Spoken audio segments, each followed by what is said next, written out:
Science is real, from the Big Bang to DNA.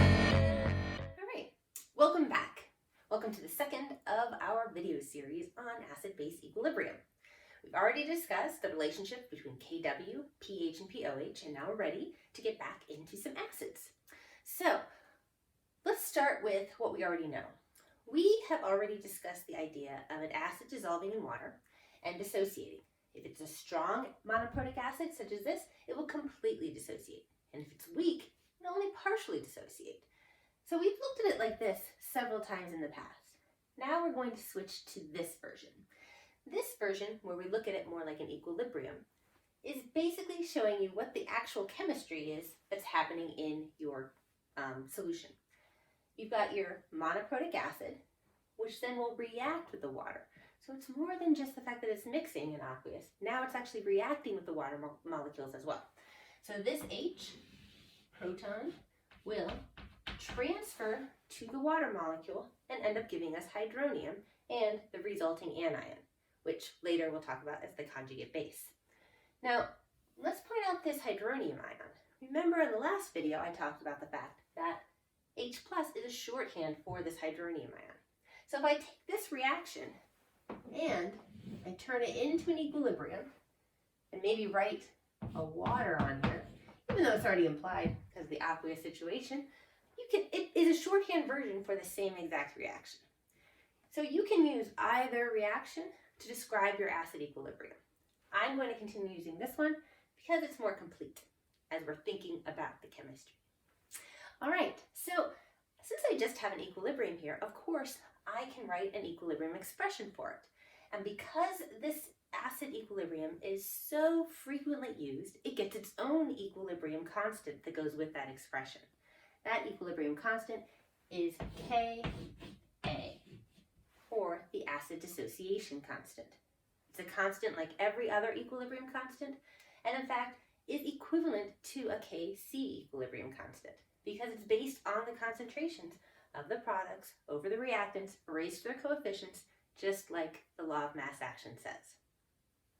So since we have an acid dissociation constant for this right here, we can actually use our knowledge of equilibrium now to do some calculations with that. And the nice thing with being given a Ka value is that I don't even have to write the equation for you.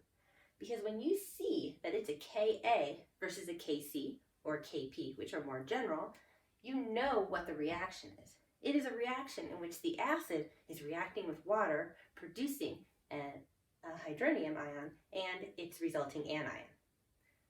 So let's try it. So I'm going to give you a Ka value of 1.32 times 10 to the negative 5.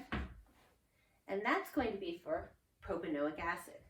Propanoic acid, of course, is CH3, CH2, COOH. We see that COOH and we think organic acid, of course, makes sense that this would be a relatively weak acid with an equilibrium that goes with it. So while I write my equilibrium reaction equation for it, I'm going to ask you to write yourself an equilibrium reaction equation for it, and we'll see if we match.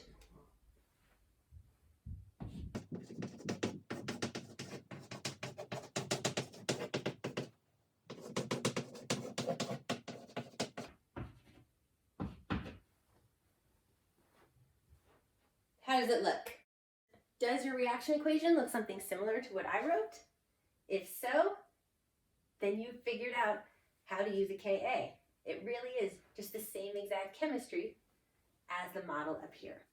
And every time you're doing an acid dissociation reaction or using a Ka, the model should look the same. Formation of a hydronium ion and its conjugate base, or the resulting anion. So now that we have an equilibrium reaction equation, seems like it's a good time for a problem. Andy? I heard you were looking for a problem. You see here a rice table that already has the reaction for propanoic acid dissociation and the Ka expression written. Here is your problem. A 0.452 molar propanoic acid solution has a pH of what? Tell you what, you fill out your table as I complete mine.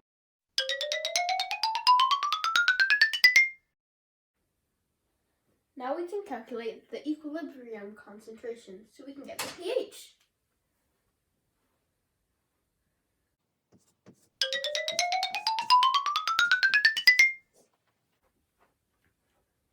So X, which is the concentration of hydronium ions at equilibrium, is 2.44 times 10 to the negative third molar.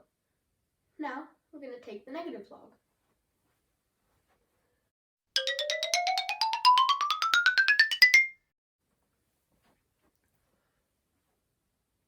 So pH equals 2.612. Great! Mom! All right. Looks pretty good. Hopefully everything's pretty clear as well. Now before I continue, I do want to point out the sig fig issue here. You see, here you'll notice we have 2.612. It looks like we have 4 sig figs. But in fact, when you're taking logs of a value, this first 2 is more closely related to the power of 10 that you're dealing with. And so it actually isn't considered a significant digit. It's these 3 values that are the significant digits, and that matches our sig figs here. So, well done, Andy. How about you? Anyway, let's go ahead and consider what we've got here now. You see, what you've told me is that at this molarity, our pH of our solution would be acidic, 2.612, which makes sense. Now, how would that compare if I'm looking at something like acetic acid? What if I had the exact same molarity for an acetic acid solution? Would the pH be the same? Well, no, because if I look at the Ka, which in this case would be Ka equals 1.76 times 10 to the negative 5 for acetic acid. This is a shorthand for acetic acid. Just so you're aware, you'll see it come up often. So there's my Ka for acetic acid, and if I were to do the calculation, I would end up with a pH of 2.550, given the exact same molarity. So they have the same concentrations, but they don't have the same pH. And this is probably obvious to you if you thought about it, because of course we're going to take a moment now and think about the chemistry of what these values mean. This has a larger Ka than this, which means it must be dissociating greater than this one. If it's dissociating more, that means you have a greater concentration of hydronium ions. And pH is telling us the lower the pH, the more concentrated of hydronium ions you have. So that means this should be more acidic than this when comparing the same molarity. So Ka now becomes an indicator for how strong or weak our acid is based on that value. The larger the Ka, the more dissociation, the more acidic. Now that leads me to another quantity that we can use to describe and compare strengths of acids, and that is pKa. Yep, you guessed it. pKa is the negative log of the Ka. If I were to take the negative log of this Ka value right here, I would end up with a pKa equaling 4.879. Notice my sig figs. Spot on. All right, so why, you may ask, do we do things like pKa? Honestly, they're prettier numbers. They make things easier to compare for some groups. But here's the problem. For us, this pKa value isn't really useful except to give us the Ka so that we can then use the equilibrium expression. However, sometimes, just to make sure you know what you're doing, they'll give you the pKa and expect you to solve for equilibrium. We won't be fooled, because obviously to take your pKa and turn it into a Ka, you just do the inverse log. Well, seems like a good time to get in some practice, I guess. Till next time. Science is real, from anatomy to geology. See you next time.